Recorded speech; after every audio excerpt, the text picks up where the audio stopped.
Hello everyone, एक बार फिर से आप सभी का स्वागत है हमारे channel current affairs by Ravi पे। और ये है हमारी डेली करंट अफेयर्स की सीरीज़ जिसमें हम हर दिन most important top 12 current affairs को डिस्कस करते हैं। आज की क्लास में हम बात करने वाले हैं 24 दिसंबर 2025 के 12 मोस्ट इम्पॉर्टेंट न्यूज़ के बारे में।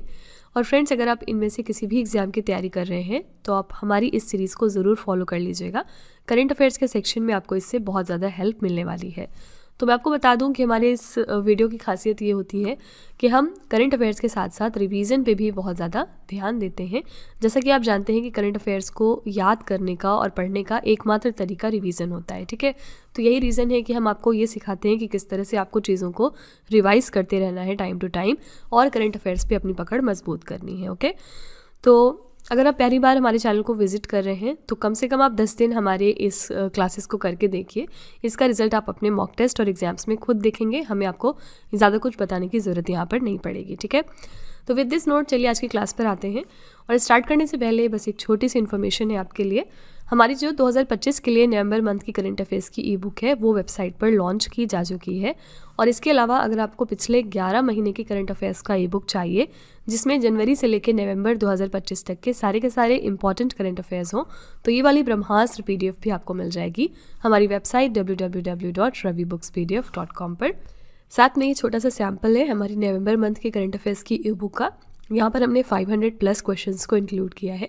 आप यहाँ पर चेक कर सकते हैं कि हर क्वेश्चन को हमने किस तरह से वेल एक्सप्लेन किया है।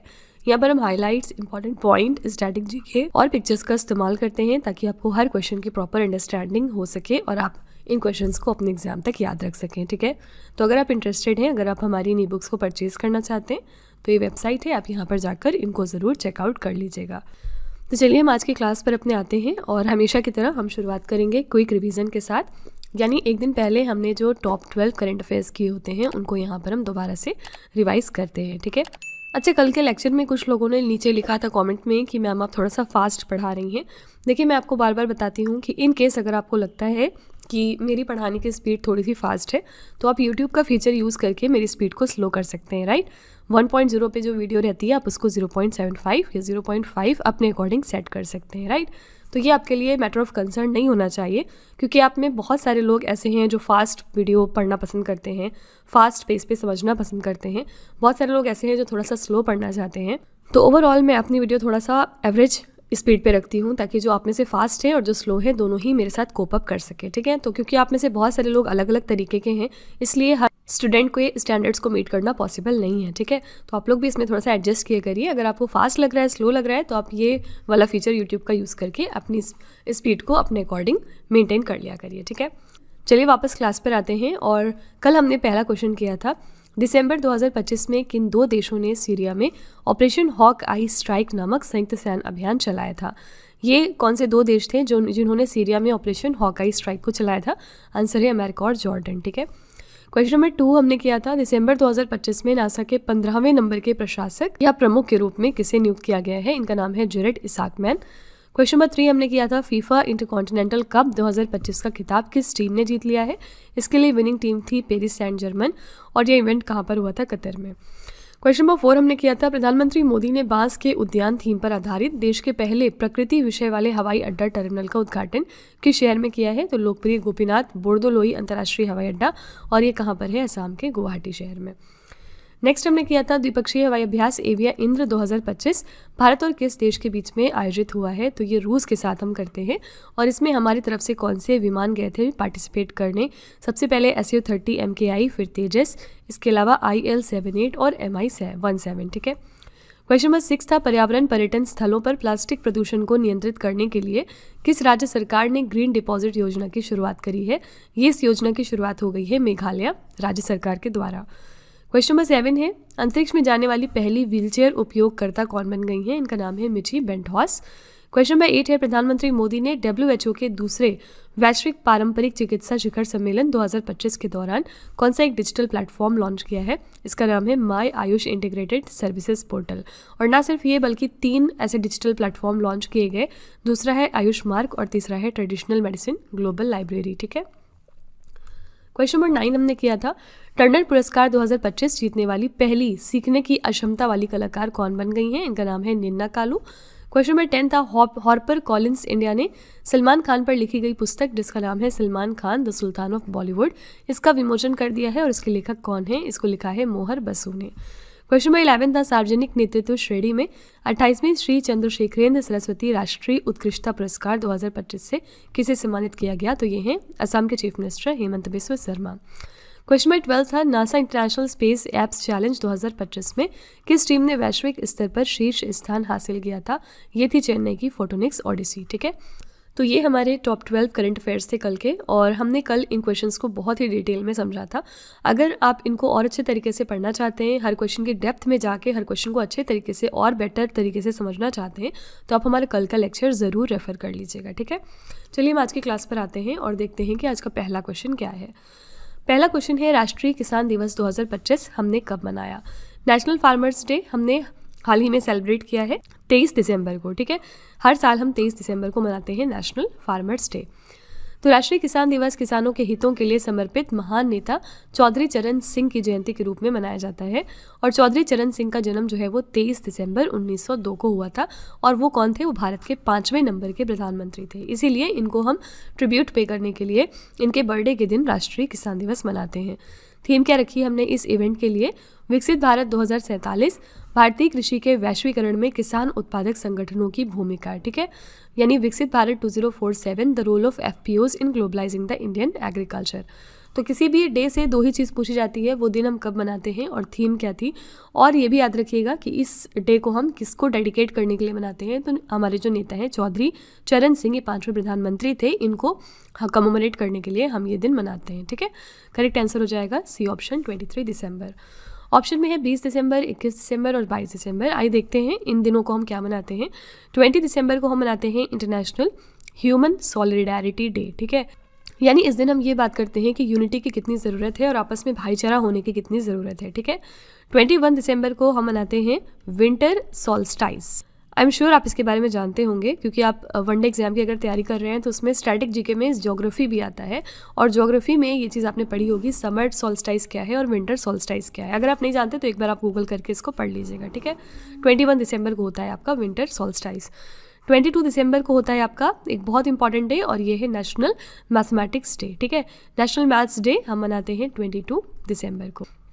और मैंने आपको बताया था कि मैथमेटिक्स के फील्ड में एक इम्पॉर्टेंट पुरस्कार है एबल प्राइज़, जो हर साल दिया जाता है। और एबल प्राइज़ इस साल के लिए किसको दिया गया है? तो मसाकी काशीवारा को। ठीक है, मसाकी काशीवारा कौन से देश को बिलोंग करते हैं? ये जापान देश के गणितज्ञ हैं और इस साल के विनर हैं एबल प्राइज़ के। ठीक है, तो इस तरह से आप करंट अफेयर्स को रिलेट करके ध्यान में रखा करिए। ओके, यहाँ पर हमने बात करी डेज एंड थीम्स की, तो चलिए हम एक बार 2025 के कुछ इंपॉर्टेंट डेज रिवाइज कर लेते हैं। सबसे पहले राष्ट्रीय गणित दिवस, जो हमने पीछे बात करी, 2025 हमने मनाया 22 दिसंबर को। अल्पसंख्यक अधिकार दिवस होता है 18 दिसंबर को। गोवा मुक्ति दिवस होता है 19 दिसंबर को, यानी गोवा लिबरेशन डे, इस दिन हम मनाते हैं। यूनिसेफ का 79 नंबर का स्थापना दिवस हमने मनाया 11 दिसंबर को। विश्व मानवाधिकार दिवस होता है 10 दिसंबर को। विश्व मृदा दिवस होता है 5 दिसंबर को। अंतर्राष्ट्रीय जगुआर दिवस होता है 29 नवंबर को। संविधान दिवस हम मनाते हैं 26 नवंबर को, क्योंकि इसी दिन हमने कॉन्स्टिट्यूशन को अडॉप्ट किया था। विश्व टेलीविज़न दिवस जो है वो 21 नवंबर को मनाया जाता है। विश्व शौचालय दिवस होता है 19 नवंबर को। विश्व निमोनिया दिवस होता है 12 नवंबर को। और राष्ट्रीय कैंसर जागरूकता दिवस होता है 7 नवंबर को। ठीक है, ऐसे तो बहुत सारे डेज हर दिन ही होते हैं, लेकिन ये आपके most important days and themes की लिस्ट है। यहाँ से क्वेश्चन आपके एग्जाम में आ सकता है, क्योंकि पिछले 5 से 6 महीने में जो करंट अफेयर्स होते हैं उसमें से भी जो आपका लेटेस्ट माना जाता है वो पिछले 1 से 2 महीने का करंट अफेयर्स ज़्यादा होता है आपके एग्जाम में। ठीक है, तो ये लिस्ट है नवंबर एंड दिसंबर से डेज एंड थीम्स की, इनको आपको ध्यान में रखना है। क्वेश्चन नंबर 2 पे चलते हैं।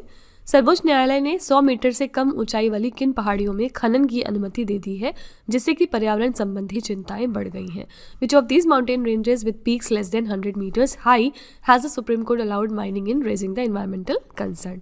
यहाँ पे करेक्ट आंसर हो जाएगा सी ऑप्शन, अरावली पहाड़ियाँ। उनके बारे में डिटेल देखते हैं।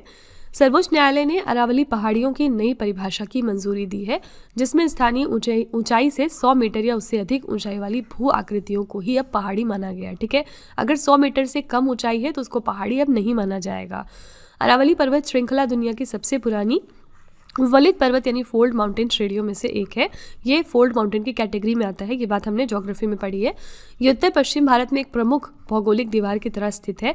और कौन से राज्यों में इसका विस्तार है, तो ये गुजरात के पालनपुर से शुरू होकर राजस्थान, हरियाणा और दिल्ली के रायसीना हिल्स तक फैली हुई है। ठीक है, तो आपको याद रखना है कि सुप्रीम कोर्ट ने इसका क्राइटेरिया अब क्या बताया है, 100 मीटर से जो कम ऊंचाई की पहाड़ियाँ होंगी उनको अब पहाड़ियों की कैटेगरियों में नहीं रखा जाएगा। ठीक है, कौन से हिल्स में, आंसर है सी ऑप्शन, अरावली की पहाड़ियाँ। ठीक है, सी ऑप्शन आपका यहाँ पर बिल्कुल करेक्ट हो जाएगा। क्वेश्चन नंबर 3 पे चलते हैं। किस राज्य सरकार ने अपनी रोजगार गारंटी योजना कर्मश्री का नाम बदलकर महात्मा श्री करने की घोषणा करी है? कौन सी स्टेट गवर्नमेंट है जिसने की अपनी एम्प्लॉयमेंट गारंटी स्कीम कर्मश्री का नाम पलटकर महात्मा श्री रखने का अनाउंसमेंट कर दिया है? करेक्ट आंसर है बी ऑप्शन, पश्चिम बंगाल। रीजन क्या है, आइए देखते हैं। तो पश्चिम बंगाल सरकार ने अपनी रोजगार गारंटी योजना कर्मश्री का नाम बदलकर महात्मा श्री करने की घोषणा करी है। और मुख्यमंत्री यहाँ की जो है ममता बनर्जी, इन्होंने ये फैसला केंद्र सरकार द्वारा मनरेगा से महात्मा गांधी का नाम हटाने के विरोध में लिया है। ठीक है, देखिए हमने पढ़ा था कि जो Mahatma Gandhi national rural employment guarantee scheme है, इसका नाम अब पलट के कर दिया गया है वीबी ग्राम जी। फुल फॉर्म क्या है इसका, विकसित भारत गारंटी फॉर रोजगार एंड आजीविका मिशन ग्रामीण। ठीक है, तो ये नाम इसका पलट के हो गया है। इसमें पहले महात्मा गांधी जी का नाम आता था, लेकिन नाम अब हटा के ये नया नाम रख दिया गया है। और इस चीज़ के फेवर में वेस्ट बंगाल की गवर्नमेंट नहीं थी। ठीक है, तो इसी चीज़ का विरोध करने के लिए इन्होंने इनके यहाँ पर जो रोजगार गारंटी स्कीम थी जिसका नाम था कर्मश्री, इसका नाम पलटकर महात्मा श्री रख दिया है, इस चीज़ का विरोध दिखाने के लिए। ठीक है, तो कर्मश्री योजना मनरेगा की तर्ज पर काम करती है, जिसमें जॉब कार्ड धारक परिवारों को सालाना 100 दिनों का गारंटीड रोजगार दिया जाता है। लेकिन एक चीज़ आपको ध्यान में रखनी है कि इसमें जो इनकी कर्मश्री योजना है उसमें 100 दिनों की गारंटीड जो है रोजगार दिया जा रहा है। लेकिन जो सेंट्रल गवर्नमेंट की स्कीम है Mahatma Gandhi national rural employment guarantee scheme, ये जो थी इसमें 100 दिनों का काम दिया जाता था। लेकिन अब नाम बदलने के साथ साथ अब इस स्कीम के अंतर्गत 125 दिनों की गारंटीड रोजगार मिलेगी। ठीक है, तो डेज भी याद रखिएगा कि 100 दिन से बढ़ाकर 125 दिन कर दिए गए हैं इसमें। तो यहाँ पर वेस्ट बंगाल की सरकार ने फैसला किया है कि वो कर्मश्री का नाम पलटकर महात्मा श्री स्कीम रखेंगे। ठीक है, क्वेश्चन नंबर 4 पे चलेंगे। नव वर्ष के उपलक्ष्य में पारंपरिक लोसार उत्सव कहाँ पर मनाया गया है? लोसार फेस्टिवल कौन से राज्य का त्यौहार है? करेक्ट आंसर हो जाएगा लद्दाख। इसको आप ऐसे याद रख सकते हैं, L is for Losar and L is for Ladakh. ठीक है, तो हाल ही में ये मनाया गया है। लोसार में लो का अर्थ है वर्ष और सार का अर्थ है नया। ये तिब्बती बौद्ध धर्म के अनुयायियों का मुख्य त्यौहार है। ठीक है, लद्दाख में ये उत्सव बौद्ध कैलेंडर के अनुसार नए साल की शुरुआत का प्रतीक होता है। इसमें मेथो जुलूस और पारंपरिक नृत्य व संगीत का आयोजन होता है। ठीक है, तो कौन से धर्म से जुड़ा है? बौद्ध धर्म से जुड़ा हुआ है। आपको याद रखना है कि लोसार फेस्टिवल कहाँ पर मनाया गया? लद्दाख यूनियन टेरिटरी में। लद्दाख के बारे में एक इंपॉर्टेंट करंट अफेयर्स हम क्या जानते हैं, यहाँ पर इसी साल नए लेफ्टिनेंट गवर्नर अपॉइंट हुए हैं और इनका नाम आपको याद रखना है, इनका नाम है मिस्टर काविंदर गुप्ता। ये यहाँ के नए लेफ्टिनेंट गवर्नर हैं। ठीक है, नागालैंड ऑप्शन में है। नागालैंड में एक फेमस त्यौहार हम मनाते हैं और इसका नाम है हॉर्नबिल फेस्टिवल। ठीक है, और मैंने आपको कई बार बताया है कि हॉर्नबिल अगर सिर्फ रहेगा तो वो नागालैंड का त्यौहार है, लेकिन अगर आप हॉर्नबिल के आगे पक्के पागा लगा देंगे, यानी कि पक्के पागा हॉर्नबिल त्यौहार, तो स्टेट बदल जाएगा और ये जो त्यौहार है ये अरुणाचल प्रदेश का त्यौहार हो जाएगा। ठीक है, तो इस तरह से आपको चीज़ों को नोटिस करना है और ध्यान में रखना है। क्वेश्चन नंबर 5 पे चलते हैं। दिसंबर 2025 में प्रधानमंत्री मोदी जी ने 10,601 करोड़ रुपए के अमोनिया यूरिया फर्टिलाइजर प्लांट का शिलान्यास कहां पर किया है?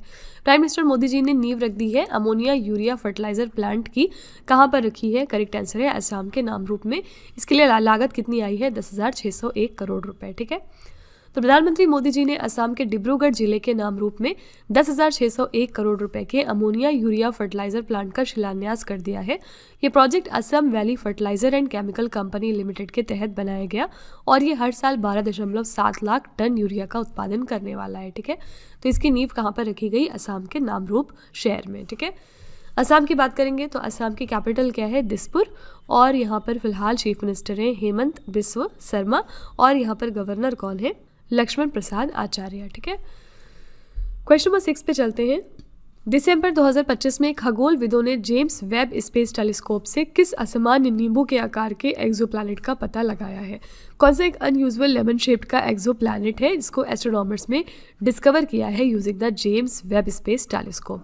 तो इस एक्सोप्लैनेट का नाम क्या रखा गया है? आंसर है PSR J23222650b। ठीक है, आपसे एग्जाम में ये पूछा जा सकता है, इसका नाम देखें कि ये क्या चीज़ है, क्या ये कोई प्लैनेट है, क्या ये कोई एस्ट्रॉइड का नाम है, क्या ये कोई मेट्रॉइड्स है, या फिर कोई ये एक्सोप्लैनेट है। तो आपको याद रखना है कि ये एक्सोप्लैनेट है। ठीक है, तो खगोलविदों ने जेम्स वेब स्पेस टेलीस्कोप से पृथ्वी से लगभग 2000 प्रकाश वर्ष दूर स्थित एक असामान्य नींबू के आकार के एक्सोप्लैनेट का पता लगाया, जिसका नाम है PSR J23222650b। ठीक है, इसका आकार जो है वो लगभग बृहस्पति के बराबर है और ये ग्रह एक तेजी से घूमने वाले न्यूट्रॉन तारे पल्सर की परिक्रमा करता है, जिसके मजबूत गुरुत्वाकर्षण से इसका आकार नींबू या रग्बी बॉल जैसा खिंच गया है। ठीक है, तो आपको याद रखना है कि इसका नाम है PSR J23222650b। By the way, ये जो जेम्स वेब स्पेस टेलीस्कोप है जिसके बारे में हम चर्चा कर रहे हैं, ये कौन सी स्पेस एजेंसी का है? ये नासा का है। ठीक है, नासा कौन से कंट्री की स्पेस एजेंसी है? USA की। और नासा के बारे में एक इंपॉर्टेंट करंट अफेयर्स हम क्या जानते हैं, यहाँ पर अभी 2-3 दिन पहले एक नए 15th हेड अपॉइंट हो गए हैं और इनका नाम आपको ज़रूर ध्यान में रखना है। इनका नाम है जेरेड आइजैकमैन। ठीक है, ये 15th नंबर के हेड बन गए हैं नासा के लिए। ओके, क्वेश्चन नंबर 7 पे चलते हैं। T20 अंतर्राष्ट्रीय मैचों में 4000 रन बनाने वाली पहली एशियाई महिला बल्लेबाज कौन बन गई हैं? फर्स्ट एशियन फीमेल बैटर कौन है जिन्होंने 4000 रन बना लिए हैं T20 इंटरनेशनल मैचेस में?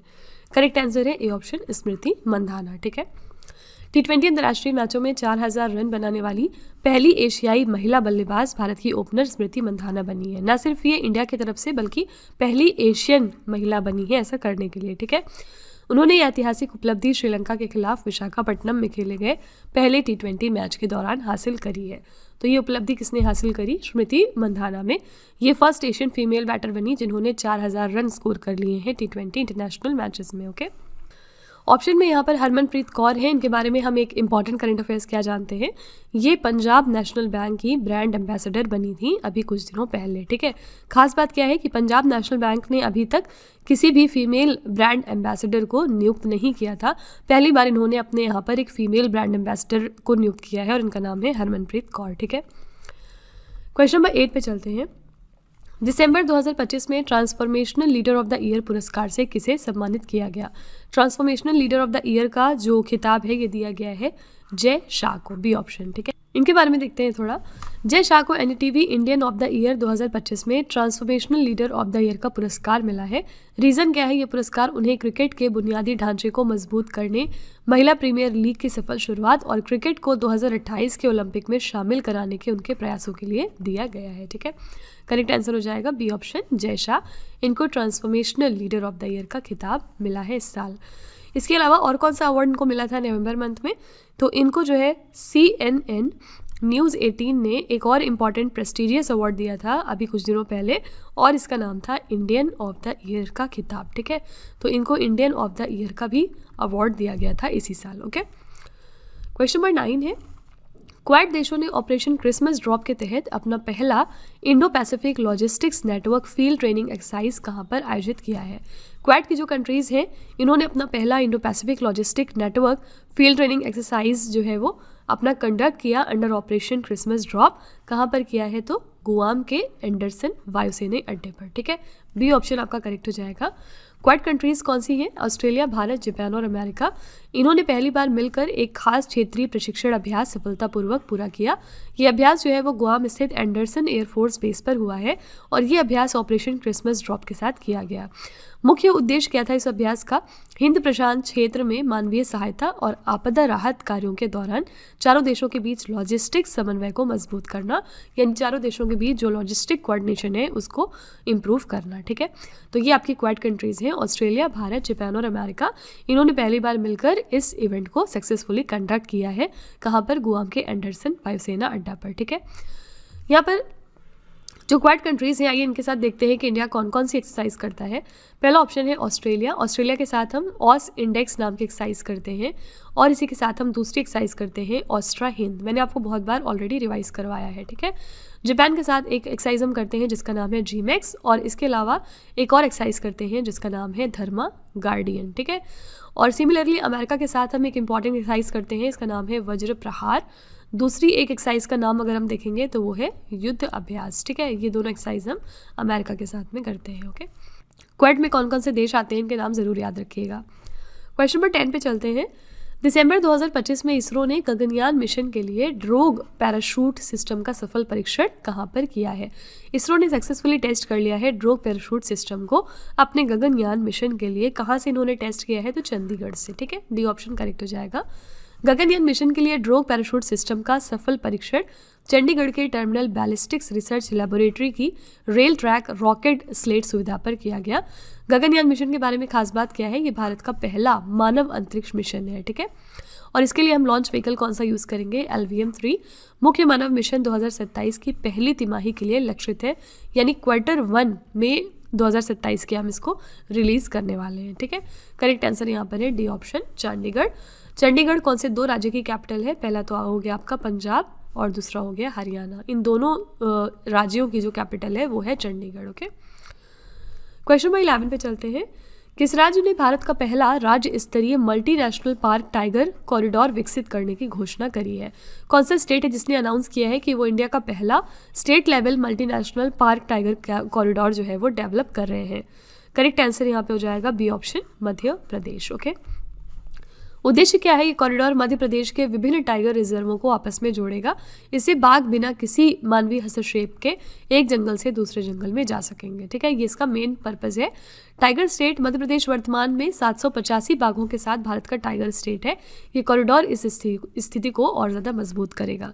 तो कितने यहाँ पर बाघ मौजूद हैं मध्य प्रदेश में? 785, और हमारा टाइगर स्टेट इसीलिए मध्य प्रदेश कहलाता है। ठीक है, ये फैक्ट याद रखिएगा। तो जितने भी यहाँ पर टाइगर रिजर्व है उनको आपस में जोड़ने की बात की जा रही है इस कॉरिडोर के माध्यम से, जिससे कि जो बाघ है उसमें कोई भी ह्यूमन इंटरफेरेंस ना होने पाए और वो एक नेशनल पार्क से दूसरे नेशनल पार्क में आराम से जा सकें। ठीक है, तो बी ऑप्शन यहाँ पे बिल्कुल करेक्ट है। यहाँ पे इंडिया का पहला स्टेट लेवल का multinational park tiger corridor develop किया जा रहा है। मध्य प्रदेश में कौन कौन से नेशनल पार्क है एक बार रिवाइज कर लेते हैं। सबसे पहला यहाँ पर नेशनल पार्क है पन्ना नेशनल पार्क। ठीक है, फिर पेंच नेशनल पार्क यहाँ पर है, फिर इसके बाद है कूनो नेशनल पार्क आपका यहीं पे लोकेटेड है, फिर इसके बाद है आपका कान्हा नेशनल पार्क। कई बार एग्जाम में लोकेशन पूछ ली जाती है इसलिए हम रिवाइज कर रहे हैं। फिर अगला यहाँ पर बांधवगढ़ नेशनल पार्क और नेक्स्ट है सतपुड़ा। ये आपके मोस्ट इंपॉर्टेंट टाइगर रिजर्व और नेशनल पार्क्स हैं जो कि यहाँ पर लोकेटेड है। ठीक है, तो कूनो नेशनल पार्क तो बहुत ज़्यादा करंट अफेयर्स में भी रहता है, न्यूज़ में बना रहता है, इसलिए इसकी लोकेशन ज़्यादातर एग्जाम में पूछने की संभावना रहती है। क्यों कूनो नेशनल पार्क न्यूज़ में रहता है?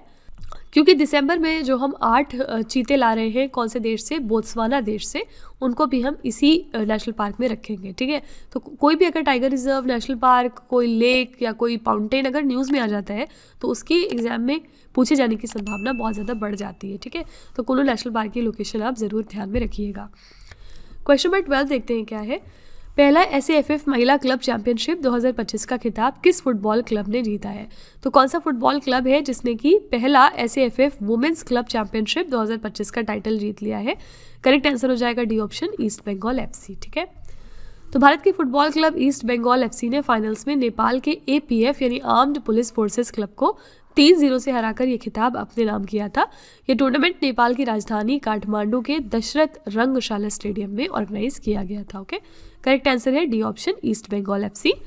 और फाइनल्स में इन्होंने किसको हराया ये भी याद रखिएगा, फाइनल्स में इन्होंने नेपाल के APF क्लब को हराया था। ठीक है, नेपाल में ये इवेंट हुआ है। नेपाल के बारे में एक इंपॉर्टेंट करंट अफेयर्स हम क्या जानते हैं? नेपाल में इस साल जो नई प्राइम मिनिस्टर नियुक्त हुई है वो फीमेल है और इनका नाम है सुशीला कार्की। ठीक है, तो इसी के साथ ये नेपाल की पहली फीमेल प्राइम मिनिस्टर बनी है। ठीक है, तो ये रिसेंट अपॉइंटमेंट का क्वेश्चन है, इसको भी आपको ध्यान में रखना है। तो फ्रेंड्स, ये थे हमारे top 12 current affairs. I really hope कि आपको क्लास पसंद आई होगी। और लास्ट में हमेशा की तरह हम आपके लिए एक छोटा सा टेस्ट रखते हैं 3 क्वेश्चंस का, ताकि आप खुद को एनालाइज कर सकें। आज का पहला क्वेश्चन है, किस राज्य सरकार ने अपनी रोजगार गारंटी योजना करम श्री का नाम बदलकर महात्मा श्री करने की घोषणा करी है? दूसरा प्रश्न है, सर्वोच्च न्यायालय ने 100 मीटर से कम ऊंचाई वाली किन पहाड़ियों में खनन की अनुमति दे दी है जिससे पर्यावरण संबंधी चिंताएं बढ़ गई हैं? और तीसरा प्रश्न है, नववर्ष के उपलक्ष्य में पारंपरिक लोसार उत्सव कहाँ पर मनाया गया? ठीक है, तो ये 3 क्वेश्चंस आपके लिए है एज अ होमवर्क। इनका जो जवाब है वो आपको कमेंट में जाके लिखना है। और इसी के साथ फ्रेंड्स, हमारी क्लास यहाँ पर एंड होती है। आई रियली होप कि आपको क्लास पसंद आई होगी। आप अपना फीडबैक कमेंट में ज़रूर लिखिएगा। साथ ही मैं आपको थैंक यू भी बोलना चाहती हूँ, क्योंकि कल के लेक्चर में भी आपने मुझे बियर किया था और मेरी आवाज़ स्लो होने के बाद भी आप वीडियो पर आ रहे हैं, आप पढ़ाई कर रहे हैं, ये आपका डेडिकेशन दिखाता है कि आप कितने डेडिकेटेड हैं अपने एग्ज़ाम को क्रैक करने के लिए, ठीक है। तो मेरी बेस्ट विशेज़ हमेशा आप सबके साथ हैं। और आप में से किसी का भी सिलेक्शन अगर कहीं पर होता है तो प्लीज़ आप कमेंट में हमारे साथ ज़रूर शेयर करिएगा, हमें जानकर खुशी होगी। तो चलिए फिर यहाँ पर सेशन को वाइंड अप करते हैं, और इसी तरह के बेस्ट क्वालिटी कंटेंट और अच्छी प्रिपरेशन के लिए आप हमारे चैनल के साथ जुड़े रहिए। मिलते हैं अगली क्लास में एक और इम्पॉर्टेंट टॉपिक के साथ। Till then stay tuned. Thank you so much for watching. Also don't forget to like, share and subscribe our channel. Friends, यहाँ पे वीडियो को एंड करने से पहले मैं आपको एक छोटी सी इन्फॉर्मेशन दे दूँ कि अगर आप इंग्लिश मीडियम में ज़्यादा कंफर्टेबल हैं, यानी कि अगर आप करंट अफेयर्स को और स्टैटिक जीके को इंग्लिश मीडियम में पढ़ना प्रेफर करते हैं, तो इसके लिए आप हमारे चैनल रवि अदिति क्लासेस को सब्सक्राइब कर सकते हैं। इसके अलावा अगर आपको बुक्स चाहिए प्रिंटेड फॉर्मेट में, तो ये आपको मिल जाएगी हमारी वेबसाइट www.raviaditipublication.com पर, और ये आपके घर तक भी डिलीवर की जाएंगी। तो फिलहाल आपके लिए हमने लॉन्च किया है जीएस का one liner 25,000 plus exam fact का बुक, जहाँ पर सभी इंपॉर्टेंट क्वेश्चंस को हमने कवर किया है। साथ ही यहाँ पे आपको जनरल साइंस, जीके और एनसीईआरटी के नोट्स वगैरह भी मिल जाएंगे। इसके अलावा अगर आपको ई बुक्स चाहिए तो ये आपको ईमेल के थ्रू इंस्टेंटली डिलीवर की जाएगी, और ये मिलेगी आपको हमारी वेबसाइट www.ravibooks.pdf.com पर। तो यहाँ पर आप देख सकते हैं कि जनवरी से लेकर मई, यानी कि लास्ट 5 मंथ का करंट अफेयर्स का ई बुक हमने लॉन्च किया है आपके लिए। इसके अलावा मंथली और ईयरली ई बुक्स भी मिल जाएंगी। साथ ही 11,000 प्लस जीके जीएस का बुक भी आपके लिए अवेलेबल किया गया है, ठीक है। तो अगर आपको इनमें से कोई भी ई बुक चाहिए तो इस वेबसाइट पर जाके आप इनको परचेज कर सकते हैं। साथ ही ये हमारा मोबाइल एप्लीकेशन है जिसका नाम है रवि स्टडी ऐप। अगर आपको इस वीडियो का फ्री पीडीएफ चाहिए तो आप यहाँ पर जाके इसको डाउनलोड कर सकते हैं। इस एप्लीकेशन में और भी चीज़ें हैं आपके लिए, जैसे कि जीएस की टेस्ट सीरीज, करंट अफेयर्स के नोट्स, यूट्यूब के वीडियो नोट्स, करंट अफेयर्स की ई बुक्स, जीके जीएस की ई बुक्स एटसेट्रा, ठीक है। तो आप इस एप्लीकेशन को डाउनलोड करके फर्दर एक्सप्लोर कर सकते हैं। और सभी वीडियोस और ई बुक से रिलेटेड जो अपडेट्स हैं वो आपको मिलेगी हमारे Telegram channel current affairs by Ravi पर। तो इसको भी आप ज़रूर ज्वाइन कर लीजिएगा, जिससे कि आप हमारे सारे न्यू लॉन्चेस से अपडेटेड रहें, ठीक है।